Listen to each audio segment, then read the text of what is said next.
All right, let's dive in. So we're going to talk about millennials, everybody's favorite topic. We'll talk about how to engage folks, why they're so different from other generations, how do you secure major gifts from these folks, which is really something that's going to start happening, sort of happened a bunch last year. And as we look forward to the next decade, this is going to be one of the dominant sources of major gifts, unlike the last decade where millennials were sort of relatively useless compared to other generations. Just as maybe a quick poll in the chat, it's always sort of uncouth to ask anyone their age, and asking 700 people their age at the same time is probably uncouth to an extra degree. But just share what sort of generation you're in. Are you Gen X? Are you millennial? Are you Gen Z? Are you boomers? Some folks will be, I don't know that we'll have any silent generation folks. A lot of Gen X, a couple of boomers, a lot of millennials, some people who fashion themselves Zennials, which is a mix of Gen X and millennials. We did have one, Jonathan says 78 Gen X Oregon Trail, but that's the year. I thought he was saying that he's 78. So sounds good. A lot of Gen X is a lot of boomers, a lot of millennials, relatively few Gen Z. So if you're a Gen Z, feel free to shout yourself out as well. All right, so before we dive in, thank you, my colleague Simone. This is good for 1.0 CFRE credits. We got a question to the survey at the end. Basically, at the end, we'll drop a survey in the chat. You fill it out. That way we know you were here and we can back you up if you get audited.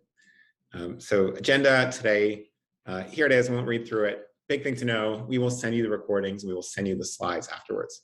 So you can take notes if you want to. You can sit back and relax and drink a chai tea or whatever you have. But just know that we'll get that to you after. Also, what happens is typically people will share these with a couple of colleagues whom it might be useful for, but can't join for one reason or another. Carolyn shouting out the silent generation. So welcome, Carolyn. That means we have at least 4 or 5 generations represented here. Okay, so quick intros. Let's do this. My name is Patrick. I'm lucky to be the co-founder and co-CEO of FreeWill, alongside my wonderful friend Jenny Schiass-Spradling. And we're part of the FreeWill team, which really spans from Gen Z, big Gen Z contingent, millennials, Gen X, and a boomer or two as well. We've crossed $5.4 billion in giving. We really focus on complex gifts and how to make them super easy. So that's really exciting. And then one more thing before we get in, we're honestly so grateful that you come and spend an hour with us to learn and push your career forward and push your organization forward. So as usual, we'll give away a book to at least 20 folks. We're sending Nudge. So this is really interesting. One of my favorite books. It's by Cass Sunstein and Richard Thaler. Richard won the Nobel Prize in Economics, so you can trust that it's good. And it's really about what are the small shifts you can make that radically shift behavior. Right? We often think that sort of enormous outcomes requires enormous efforts, and that can be true, but there are oftentimes some small things that we'll do that will really, really change behavior. And this is a really important thing as we think about fundraising, about philanthropy, about our work life, that sometimes you have these huge efforts, but it's the small things that make the biggest differences. And so Nudge is a really good book on this. It's well written, it's thoughtful, it is extremely sort of research driven without being esoteric. And so I hope you'll enjoy it. Make a note in the survey, and then make sure obviously to give us your address so that we can actually send things. Otherwise, it's not gonna happen. Cool, so we asked how your week was going. A couple things to note here. Happiness down just a little bit from the last time we checked in. Anxiety up just a little bit, nothing too meaningful, maybe statistical noise. More people feeling eager than last week. Generally, loneliness is down. I think more and more people are getting out more and more, plus it's spring in most parts of the country, which is really wonderful. We also asked you how confident you are in hitting your goals, and a little bit of an uptick from last week, which is really good to see, really hovering around that 3.9 number out of 5. So some good stuff, way higher than September, a little bit lower than end of the year. Great. All right, so let's talk about millennials. So we've, some of you are millennials, and so you'll know a lot of this intuitively, and feel free to comment if it's true for you, or if you have millennial children or millennial friends, feel free to hop in the chat as well. When we asked you how you would describe millennials, a bunch of things show up: engaged, passionate, eager, busy, savvy, active, but also things like unknown, untapped, confused, right? Not necessarily that they're confused, but you might be confused. Some people wrote disengaged. So there's a lot of interesting stuff here as we think about navigating these folks. And by the way, for those of you that are not retiring in the next few years, figuring out how to navigate millennial major giving is probably going to be one of the definitional things over the course of your career going forward. So first, let's define millennials. 1981 to 1996 in terms of birth year, those folks are about 26 to 41 this year. And so a good, reasonable number of millennials over 40. For the first time, there are 73 million millennials in the United States. They recently surpassed baby boomers to be the largest generation in America. There were more boomers born than millennials born, but obviously some of the boomers have passed away. More than half of all Americans are millennials or younger, which is really interesting. A couple other things to note. They are way more educated than previous generations. So 39% of bachelor's degrees or more compared to boomers and Gen X.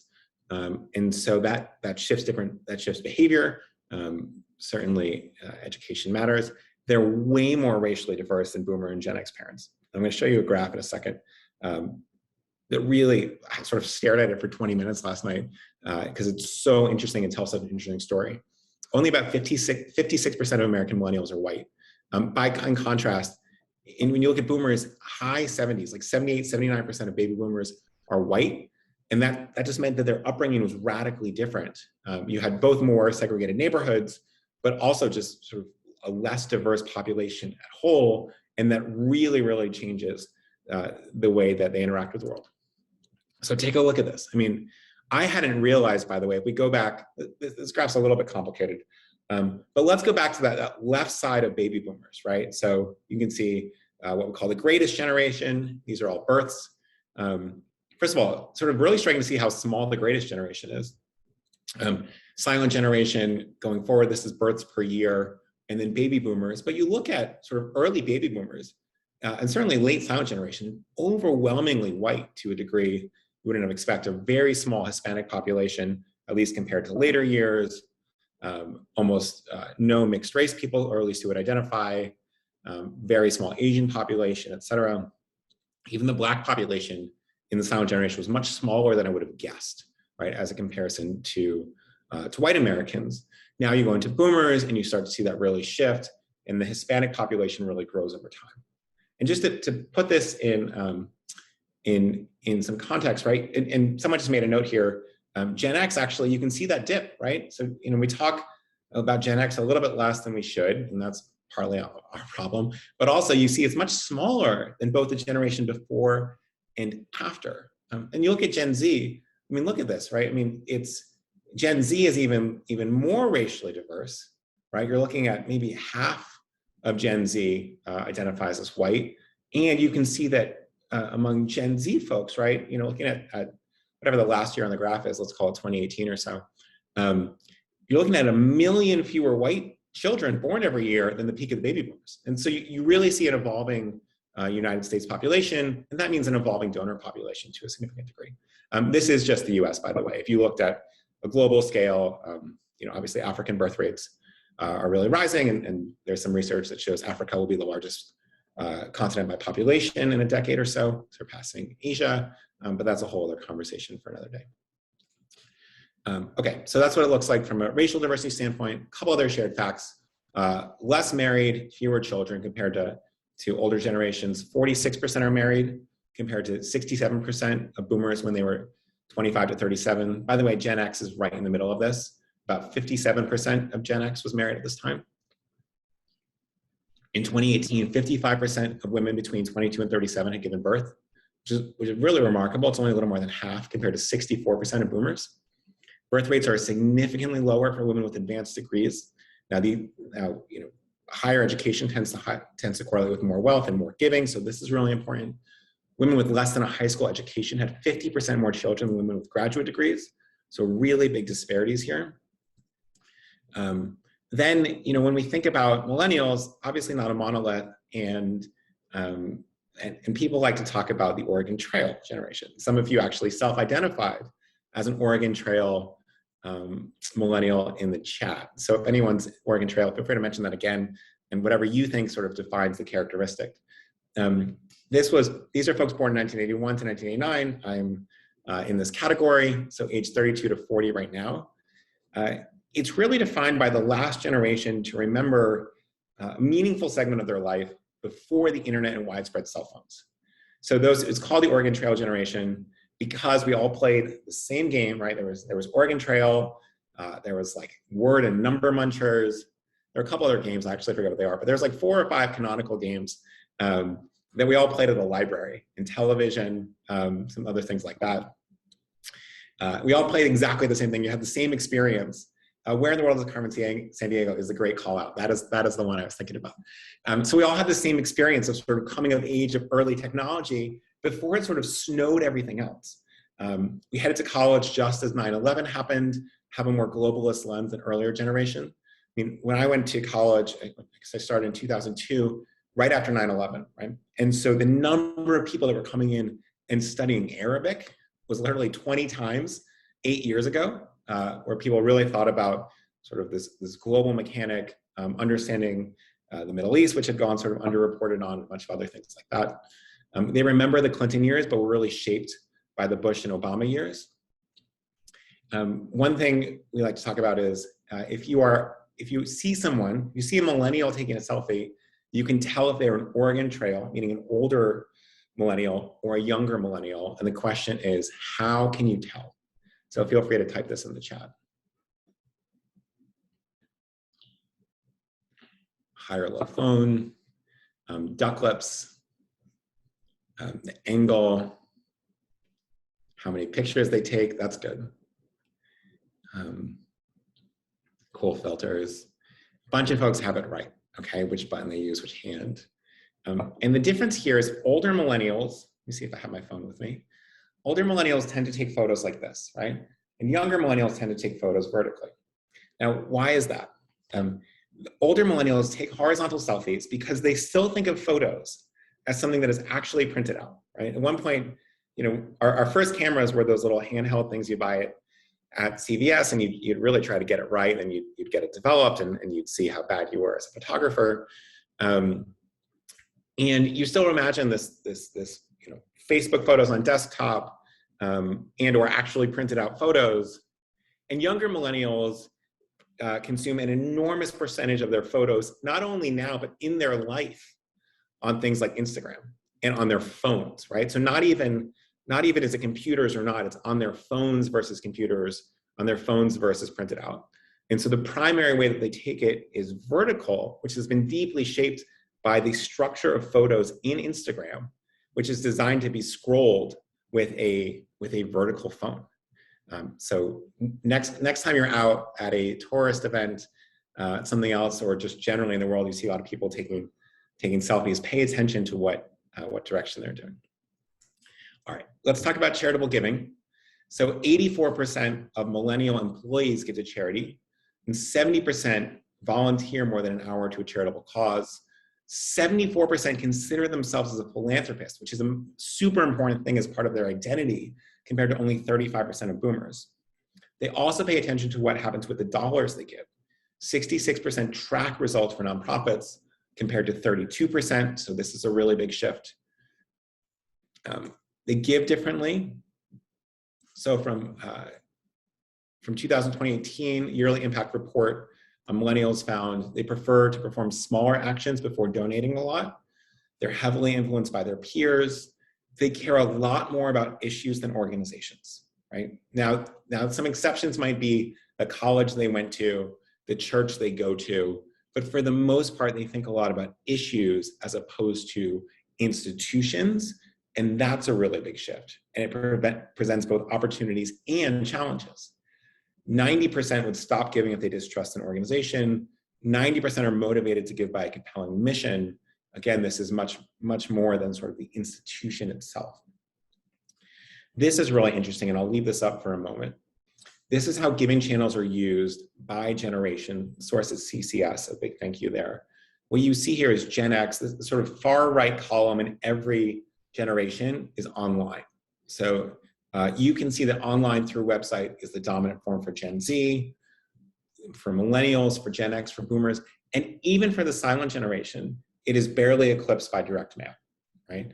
For boomers, a considerably larger portion are trying to give online compared to mail. For Generation X, it's not even close. For Millennials, it's not even close. And Gen Z doesn't even have the keys to their mailbox. And so what you're seeing here is sort of the gradual disappearance of direct mail. Even in the silent generation, it is almost eclipsed, right? If you add social media and online through websites, you get more giving for silent generation than direct mail. And these are people born before 1945, right? And so you start looking at boomers and other things like that. Massive shift. Text giving, to some degree, millennials, not very popular. With Gen Z, text giving tends to have not really taken off overall. Why? Partly nonprofits don't really invest in it because you can't give that much through it. Now we'll talk later, communicating via text and then getting gifts through a website, that is a really powerful option. So what percent of, when we ask you, we're still in this place where millennials tend not to be major donors. So if we ask you what percentage of your major donors are between 25 and 40, almost all of you say either I don't know or 0 to 25. Now, a couple of you will say 26 to 50, which is really meaningful. And over time, you're going to start to see this shift across the board. When we ask you about plan giving, well, very few of your plan giving donors are millennials, and that's probably for the best, but it's interesting to see across the board. Okay, so let's talk more about millennial donors and how they're behaving. A couple things to note here. When we think about targeting millennials, what we really, really mean as a path to success is targeting this Oregon Trail generation, these older folks, right? So most of your major giving gifts will come out of this generation. And remember, major gifts tend to come from wealthier people, so we have to understand who is wealthy and why are they wealthy. There are only 2 ways to become wealthy enough to become a major donor. I'm sure there are a couple other options, but let's sort of focus on these. 1, you're earning it through compensation and or investments, or 2, you're inheriting it, right? What people call getting rich the old-fashioned way. And so we'll talk about the first path and we'll talk about the second a little bit. So where is the new millennial wealth, right? One thing that's really striking is that there are more than 600,000 millennial millionaires in the United States. And this number is going up dramatically every year. So it's a really big portion. Fortunately, a higher percentage of millennial millionaires donate compared to non-millennial millionaires. And they are heavily concentrated in urban areas and heavily concentrated in 2 states. So another trivia question, what 2 states are millennial millionaires heavily concentrated in? Okay, we basically had everybody guessing New York and California, which turns out to be correct. So when we look at this, thanks to Coldwell Banker, which is a realtor company for putting this together, 44% of millennial major donors live in California.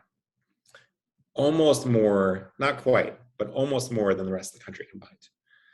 14% live in New York, and then there's a relatively big drop-off: Florida, Massachusetts, Texas, Washington State, New Jersey, Virginia, Illinois. Okay, and so New York and California are sort of running away with it, as does, and California is obviously head and shoulders above everybody else. So why California? Why New York? The tech boom has created millionaires in California. Think what we call the FANG companies: Facebook, Amazon, Apple, Netflix, Google. A booming stock market and the rise of crypto has created millionaires in New York. Also, consultants and lawyers at top firms. Other things happening. If we have these wealthy folks, right, where are the assets when we think about where to give? So it's primarily in a couple assets. One is real estate. Now you are very unlikely to get real estate gifts from millennial major donors. That's mostly because they live in them, aren't ready to give them up. Stocks. Now these are very, very likely to be a source of gifts. Crypto is on the rise in both California and New York. Again, a rapidly growing source of gifts, and now expanding across the United States. So the pandemic has accelerated. You have a lot of these millionaires who are leaving California or leaving New York, especially among higher paying tech jobs who can work remotely. These older millennials are also the fastest growing segment of homeowners. And a lot of that is taking money that is earned in these coastal areas and partly buying there, but also partly spreading out throughout the country. They make up 23% of all home buyers, only slightly less than the entirety of Gen X. So this is really impressive. Where are millennials moving, right? We talked about shifting, and someone said Texas as one of the options. Texas is the #1 area of net migration of millennials. So 33,000 folks. Colorado, Washington, Arizona, Florida. What do a bunch of these places have in common? Well, anyone know what Washington State, Texas, Florida have in common? No income taxes is correct. So you have some folks moving there. Now, the other thing is that if you look at Texas, Colorado, Idaho, parts of Washington State, also just incredible outdoors, right? Not to knock the outdoors in any other place, but you have really a lot of sort of adventurous folks there. And so that's really interesting as well. And in a world where income and sort of income generation is not geographically tied the same way, you will see this sort of gradual shifting, which is really interesting, right? 8 years ago, if you wanted a very high paying tech job, you were able to go to one place and maybe two, right? Well, maybe Seattle and San Francisco. And now you can actually take a job at a San Francisco company and live out of Nebraska and live like a king or a queen. Okay, so that's an interesting thing. It's actually a really good news as we think about sort of spreading out philanthropy outside of the Bay Area, which is really valuable. Insight 2 here, millennials are putting a ton of money in stocks. So investing has become a big focus for this group. They accounted for nearly 20% of the stock market's trade in 2020, which doubled as a percentage from 2019. I mean, this is astounding growth. More than 10 million new investors entered the stock market in 2020. 60% of those were on Robinhood, which is an app and a website for trading, a millennial favorite across the board. So this is just sort of astounding growth of moving into the stock market by this whole generation. They're also heavily, heavily invested in crypto. So total value of crypto in November reached $3 trillion, creating a boom in new crypto millionaires, almost all of whom are millennials. So there's a huge rise in new millennial millionaires. That's interesting. 83% of millennial millionaires own at least some crypto, right? So virtually all millennial millionaires own some crypto. 53%, this is jaw-dropping, have more than half of their wealth in crypto. I mean, this is just unbelievable. So you have half of your millennial millionaires have more than half of their wealth in crypto. And they have no plans of dialing back on crypto investors. Nearly half are planning to invest more in digital currencies this year. I mean, let's just pause for a second and take this all in. You have 600,000 plus, probably 800,000 as these numbers, obviously they don't update in real time. Millennial millionaires. 83% of them own some crypto. Half of them have more than half of their wealth in crypto. And this is bananas. It's incredible given the volatility. By the way, I'm not a tax advisor. I'm not an investment advisor. I would not recommend this. Feel free to have a whole bunch of wealth in crypto. Putting a half of it in there is a little bit wild, but it also is, right? This is a fact that we are now dealing with and navigating as a community. Okay. Insight 4, millennials stick together, right? So they're much more urban than previous generations. Even as they fan out to different parts of the country, they sort of fan out in some concentrations of specific cities, creating epicenters of wealth and education in Boston, LA, DC, New York, SF, Seattle, Austin, Chicago, things like that, right? So this net migration to Texas isn't randomly scattered through all the counties, heavily focused on Austin, with a little bit of Dallas, San Antonio, and Houston as well. A lot of their friends are made through work or through college, which means they're on a similar salary and equity trajectory in law, consulting, and tech. And they're less likely to be married, so close friendships are extra important. When we were putting this together, I thought of this tweet, which I saw a couple weeks ago. And look at this, it is 380,000 likes and 55,000 retweets, which means it really, really hit a nerve among millennials. And some of you are sort of sight impaired, so I will read it out. It's a woman named Dove, no idea who Dove is. There is literally no rule that says you have to get married and start a family. Normalize splitting a mansion with your 5 best friends and 10 dogs, right? And you sort of have this view of millennials that they think, wow, especially given remote work, there are more possibilities open to us in terms of family situations and living situations.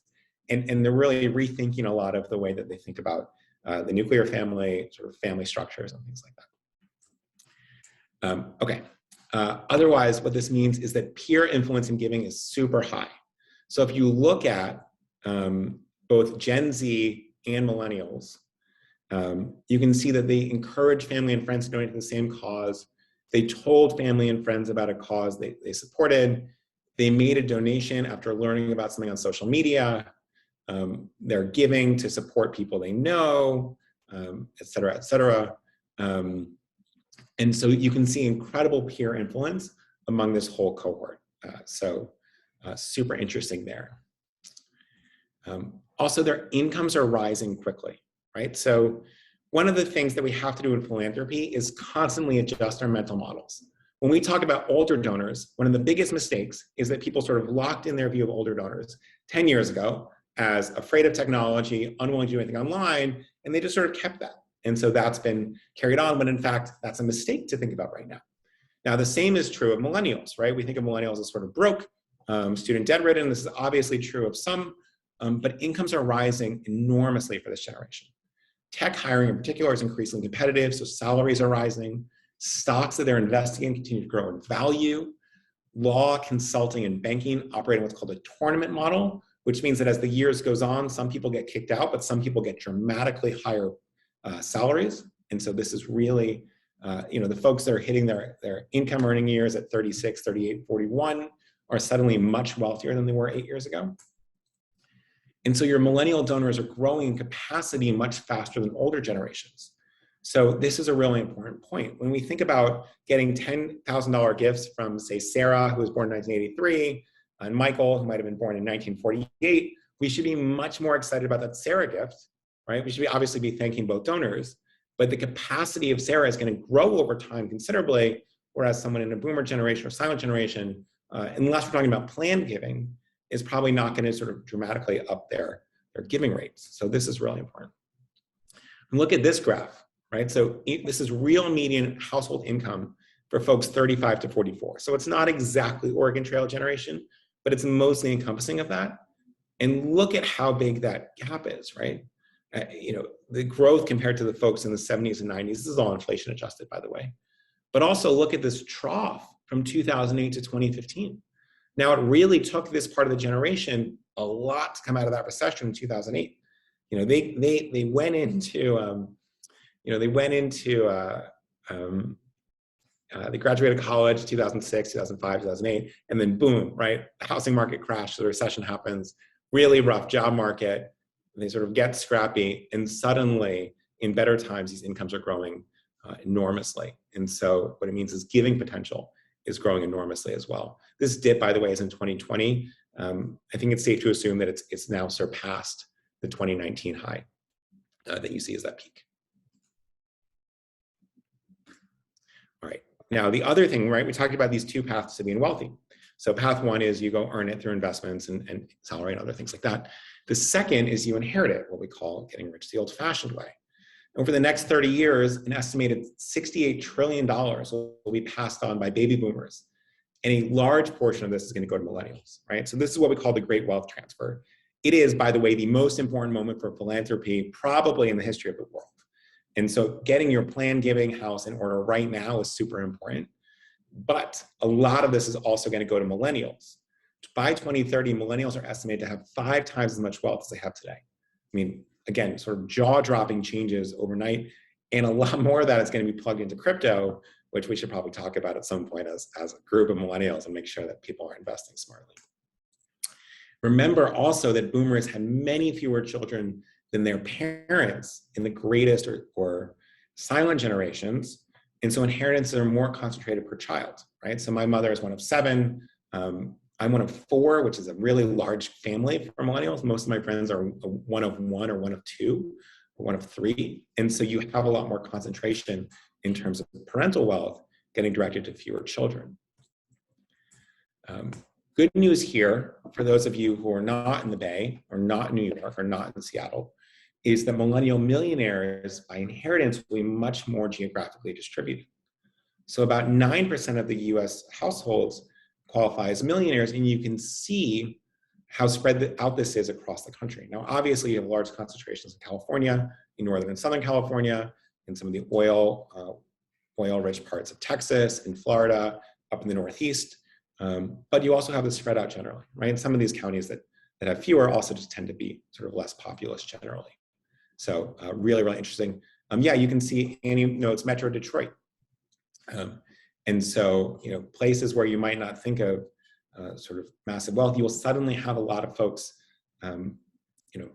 passing, sort of inheriting significant amounts of wealth that they're not going to be making sense of. So this is really valuable.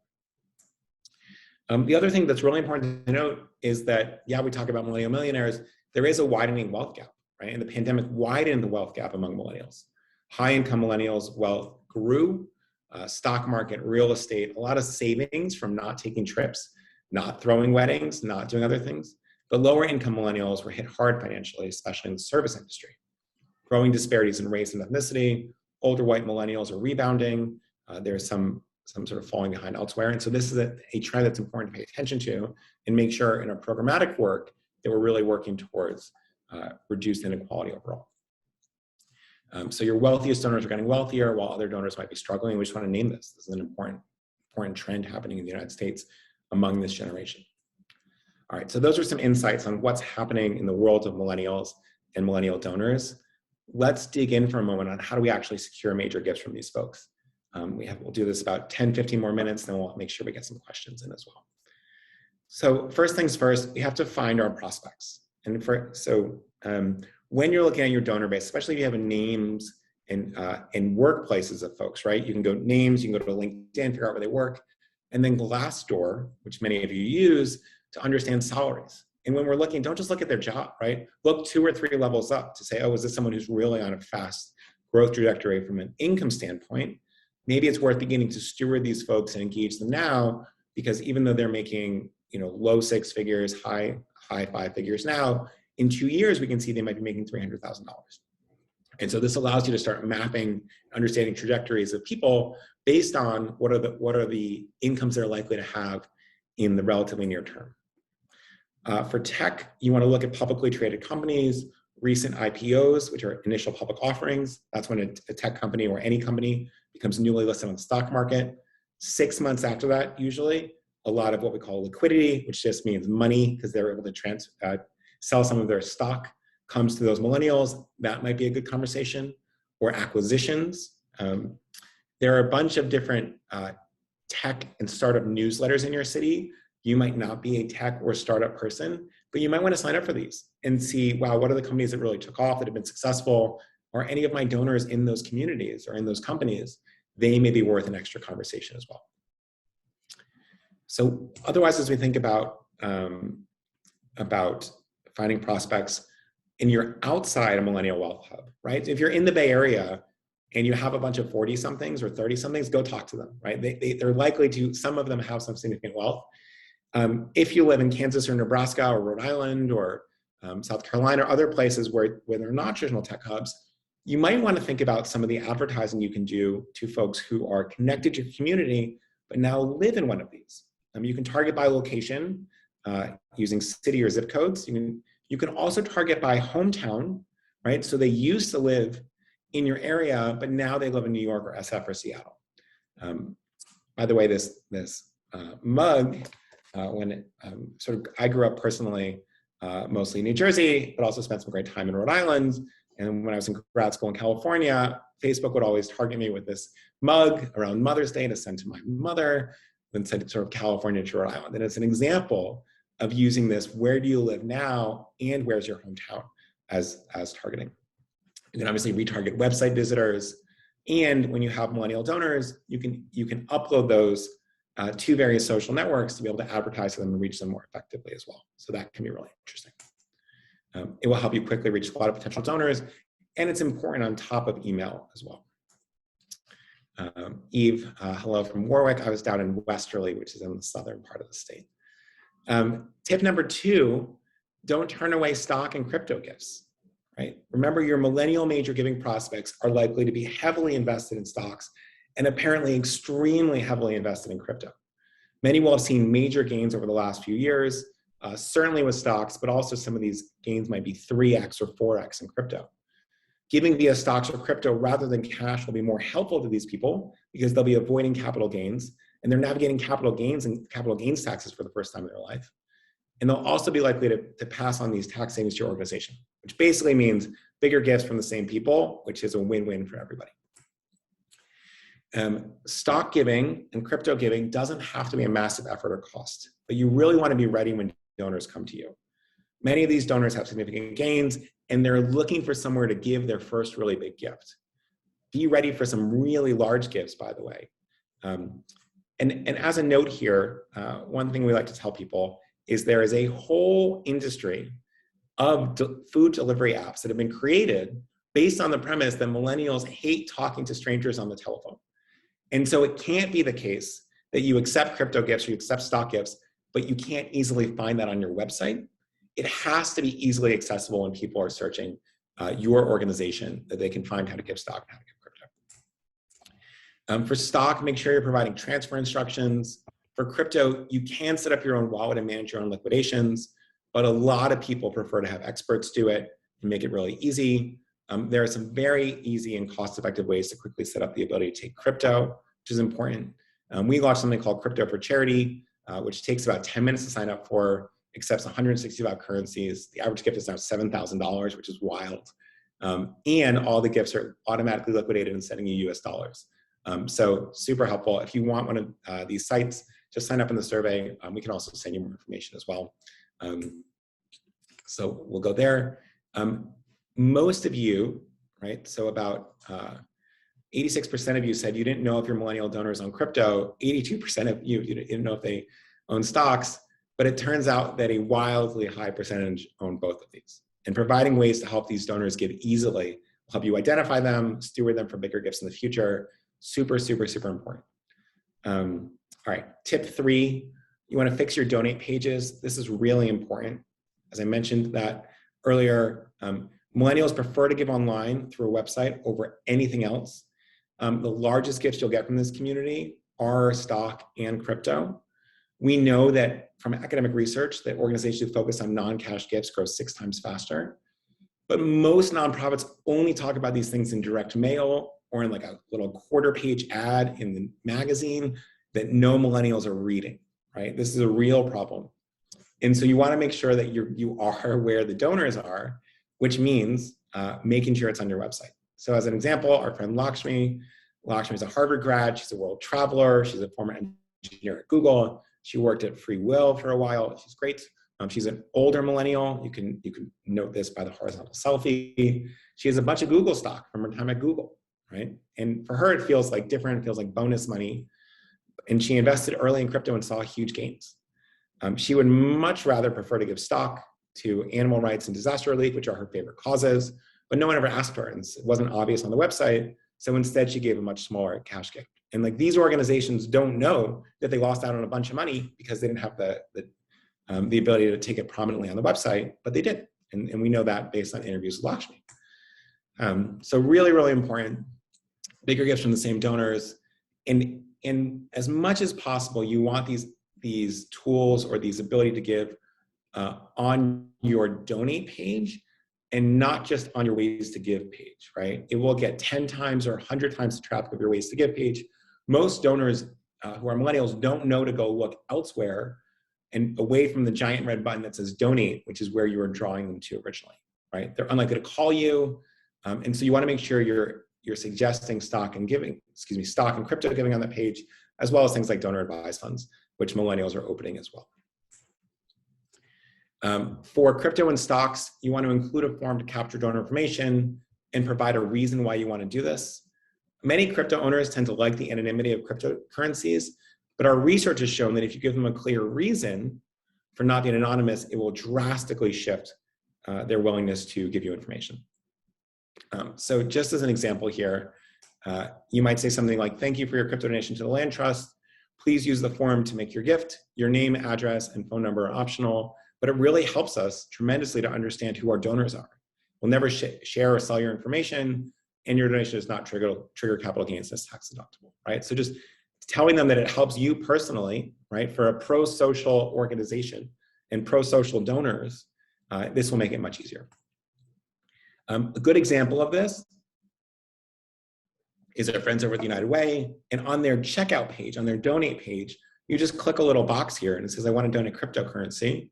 And then a whole bunch of stuff pops down to help make it really easy. You can do that for stock, for IRA giving, et cetera. And it's all in this one place. It's very compact. It's very simple. It's easily viewed on a phone, which is good news here. And so this is really what best in class looks like. And you can bet that their average gift off this page, because they offer stock and crypto giving, is dramatically higher than potentially your donate pages or their donate page if they had not done this. Southern Poverty Law Center does great work in the South.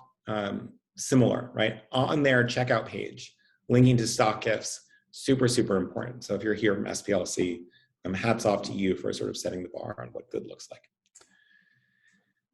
When we ask you what are your organization's main channels for communicating with millennials, social media, email are way up there. That's great. Events good, direct mail. I think we saw that it's not as sort of widely used as it might be. Phone and video call, and then text messaging is down here at 18%. Now, text giving isn't that useful because, especially when it's sort of short code giving, because the caps on those donations is quite low. But text is a way to communicate and steward donors and bring them into other ways to give gifts, really valuable. So when we think about meeting millennials where they're at, you want to treat communication and recognition for these folks a little bit differently. You can get more personal. You can think text and individual emails. This sort of casual but not informal communication will be useful. Text rates have nearly 100% open rates for millennials. And sometimes people in your position will say, oh, it's too unprofessional. But as you know, and if you go ask your millennials, they would much, much rather you text than phone call, right? And it's not even close. It's not a slight preference. It's a massive preference. 19% say they never check voicemails. And so this is a really good avenue. When you're recognizing millennials, you want to think about how to welcome them into philanthropy, right? This is going to be new to a lot of folks because this wealth has grown so quickly. Their giving capacity is going to grow over the coming years. You want to get them involved now, build these giving habits, and that will rise over time. Some of you have things like giving circles or recognition levels. You might want to think about having a lower threshold for those under 45 or those under 40. Older donors will welcome younger donors. Millennials will get in the habit of larger and larger gifts. These groups, by the way, will become more diverse, right? Because from just a demographic standpoint, these generations have different levels of diversity. And you'll build thresholds of folks who have higher capacity as they grow up. For things like named scholarships, you might want to think about lowering the threshold too, right? And so that you have something like this and say, you'll be able to name the scholarship at this level, and in 5 years, it's going to go up to this level. And that can be really appealing. And you might want to invite people to endow a chair or create a scholarship or get a park bench with friends and not just with spouses, which has been the norm at most of your organizations for a long time.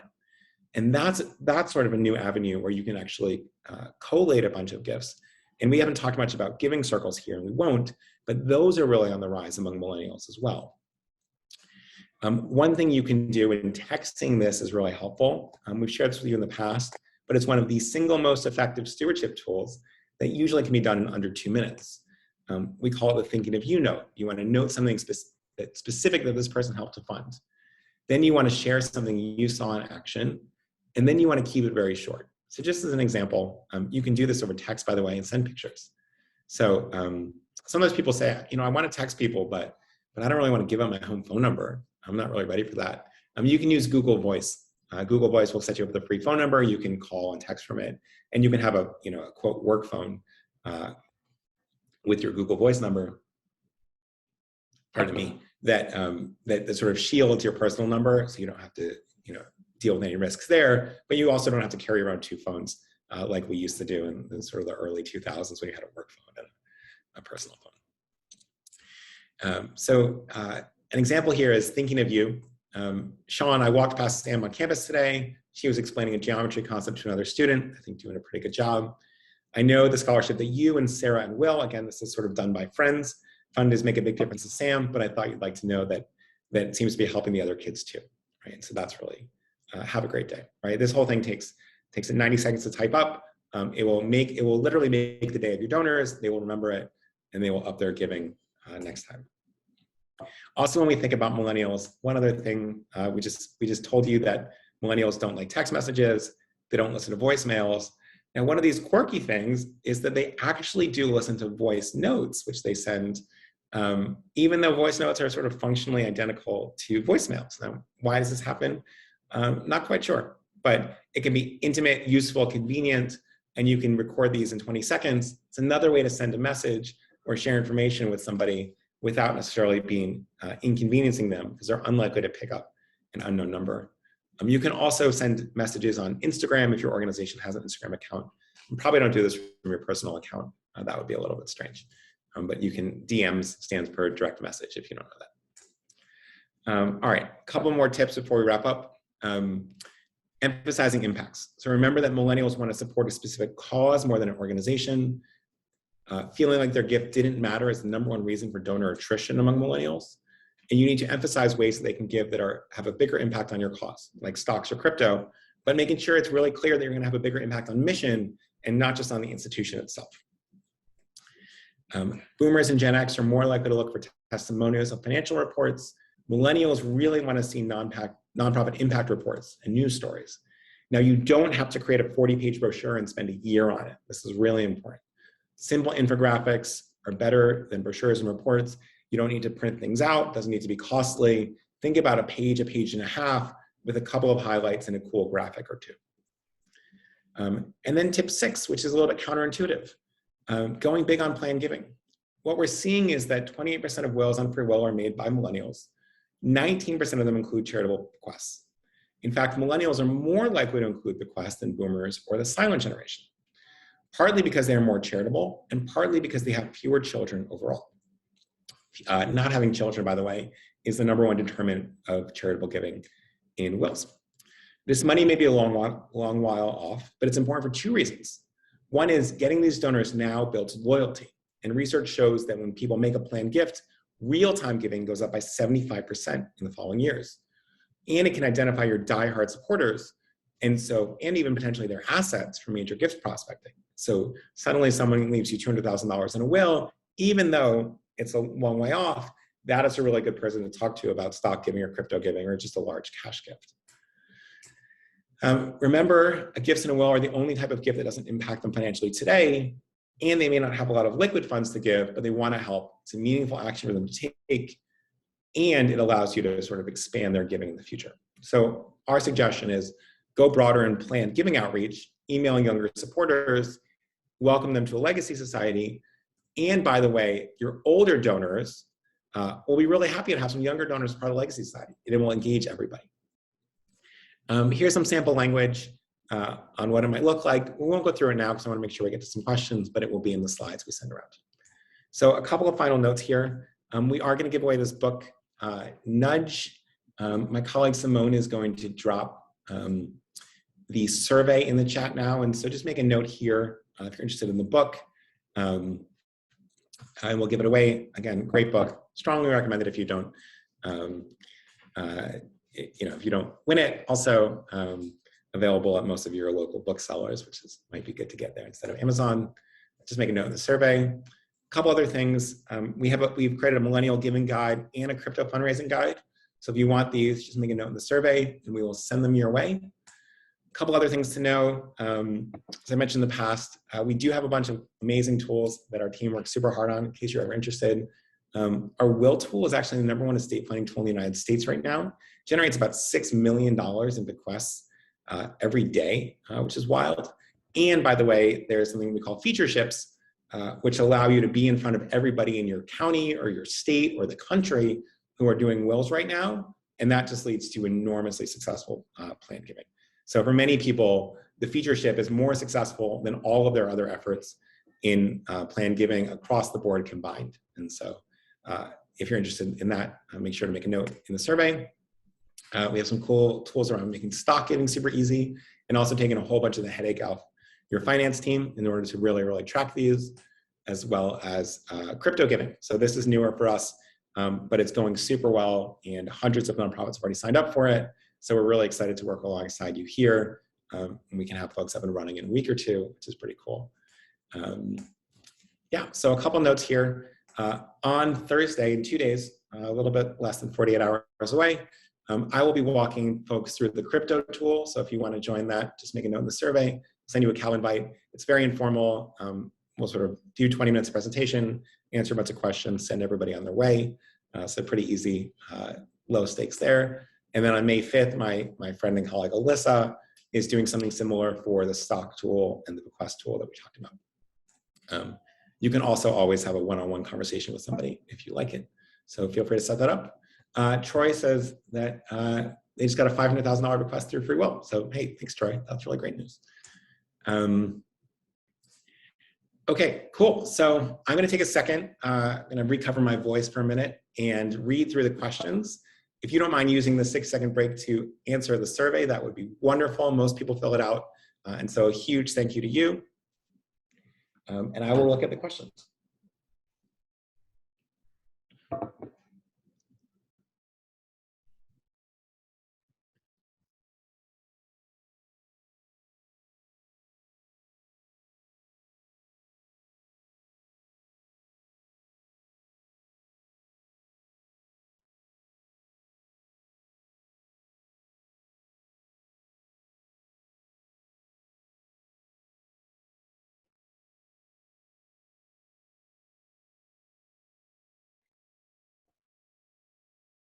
Great. Okay, some really good questions here. Before we get to the questions, a couple of final notes. We are doing another session on April 26th. And we're actually going to look at the different ways that technology is transforming fundraising in a bunch of ways for worse and a bunch of ways for better. So that will be really interesting if you can join us. And then you can always reach out to me if you have anything at all. My email is patrick@freewill.com. And now we will dive into a bunch of questions. So first things, really good questions today, by the way. What is your thought about QR codes at events given this data? 2 years ago, I would have told you that QR codes are a terrible idea and nobody uses them. It turns out that QR codes are literally the big winner of the pandemic. People have used them at restaurants and wildly other things. It's a really interesting avenue if you want to drive people to a specific experience or even to donate pages. A combination of sort of QR codes and integrating Apple Pay into fundraising pages is pretty interesting. So for folks who have good experiences there, would love to hear about them. So that's pretty cool. What is the best way to invite millennial millionaires to special events, paper versus digital? I would say largely digital. There are things like paperless post.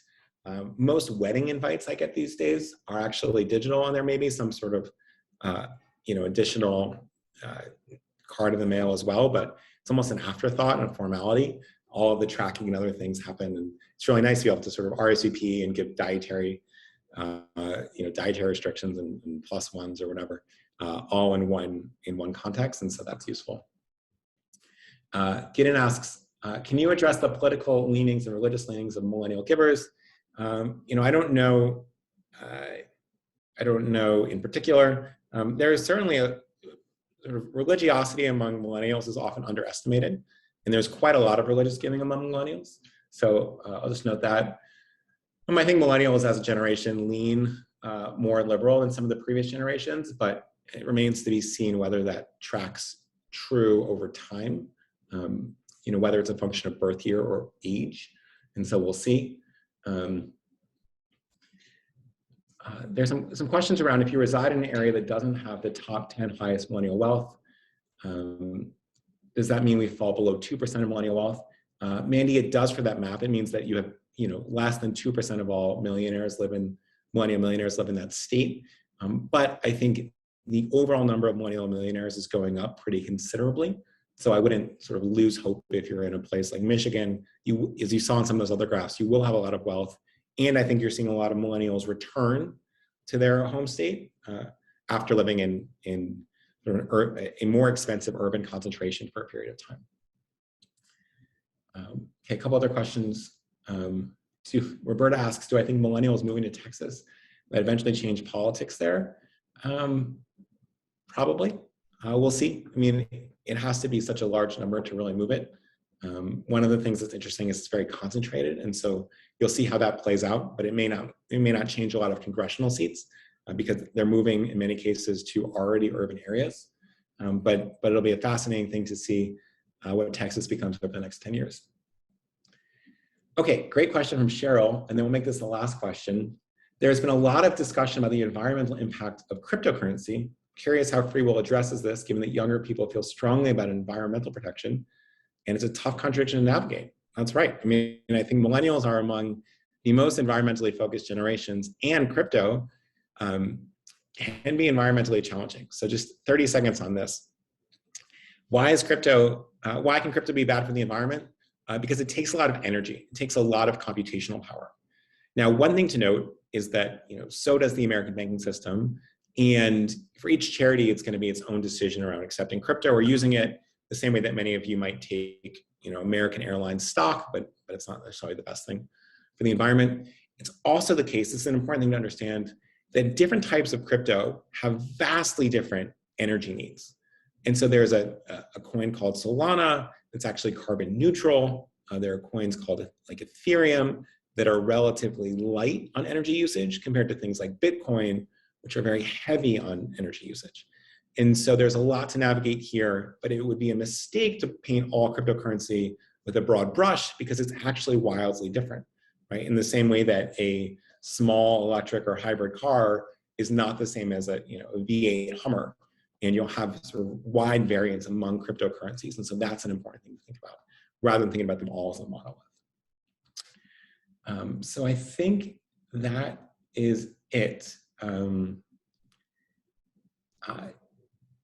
Let's pause there, because I know we're coming up on 1 o'clock Eastern, 10 o'clock Pacific. And just wanted to say a huge thank you for everybody that joined. I know that this is a lot to take in, that we sort of just got really good at getting major gifts from baby boomers and from Gen X folks, and now suddenly you have millennials getting 5 times wealthier over the course of a decade. What does that mean? How are we going to navigate it?